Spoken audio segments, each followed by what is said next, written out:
Communist പാർട്ടിയുമായി ബന്ധപ്പെട്ട പ്രവർത്തനങ്ങളിൽ സജീവമാകുമ്പോഴും നാടിന്റെ ബഹുമുഖ പ്രവർത്തനങ്ങളിൽ സജീവ സാന്നിധ്യമായിരുന്നു അന്തരിച്ച കെ.എൻ. കൃഷ്ണൻ നമ്പൂതിരി.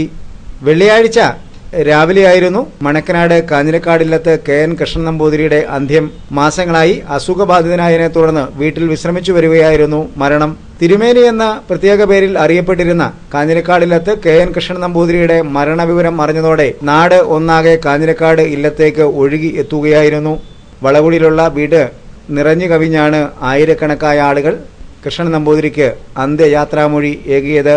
കഴിഞ്ഞ ചില വർഷങ്ങളൊഴിച്ചാൽ പതിറ്റാണ്ടുകളായി പൊതുജന പ്രവർത്തനങ്ങളുമായി ബന്ധപ്പെട്ടും പൊതുസേവന രംഗവുമായി ബന്ധപ്പെട്ടും സജീവ സാന്നിധ്യമായിരുന്നു കെ.എൻ. കൃഷ്ണൻ നമ്പൂതിരി. CPM-ന്റെ മരങ്ങാട്ടുപുള്ളിയിലെ പ്രമുഖ നേതാക്കളിൽ ഒരാളായിരുന്നു അദ്ദേഹം എന്നതാണ് യാഥാർത്ഥ്യം. പാർട്ടിയുടെ ഏരിയ കമ്മിറ്റി അംഗമായും വിവിധ ബഹുജന സംഘടനകളുടെ ഭാരവാഹിയായും അദ്ദേഹം ഏറെക്കാലം പ്രവർത്തിച്ചിട്ടുണ്ട്. മരങ്ങാട്ടുപുള്ളി പഞ്ചായത്തിലേക്ക് അംഗമായി തെരഞ്ഞെടുത്താണ് നാട് അദ്ദേഹത്തോടുള്ള കടപ്പാടും സ്നേഹവും ഒരിക്കൽ അറിയിച്ചത്. കുറിച്ചിത്താനത്ത് വിദ്യാഭ്യാസ പ്രവർത്തനങ്ങൾക്ക് എക്കാലവും എല്ലാവരും ആശ്രയിക്കുന്ന ശ്രീകൃഷ്ണ വൊക്കേഷണൽ ഹയർ സെക്കൻഡറി സ്കൂളിലടക്കം എഡ്യൂക്കേഷൻ സൊസൈറ്റിയുടെ പ്രസിഡന്റായും Kurichithanam Sreekrishna vocational higher secondary school മാനേജരായും അദ്ദേഹം പ്രവർത്തിച്ചിട്ടുണ്ട്. കുറിച്ചിത്താനം പൂത്തുരുക്കോല് ദേവസ്വം മാനേജർ എന്ന നിലയിലും ഏറെ ശ്രദ്ധേയമായ പ്രവർത്തനമാണ് അദ്ദേഹം കാഴ്ചവെച്ചിട്ടുള്ളത്.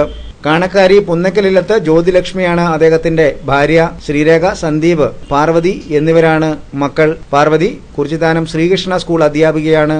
പാലാ കാരണത്തില്ലം നാരായണൻ നമ്പൂതിരി, വാഴക്കുളം ഇരളിയൂർ ഇല്ലം ദീപു എന്നിവരാണ് മരുമക്കൾ.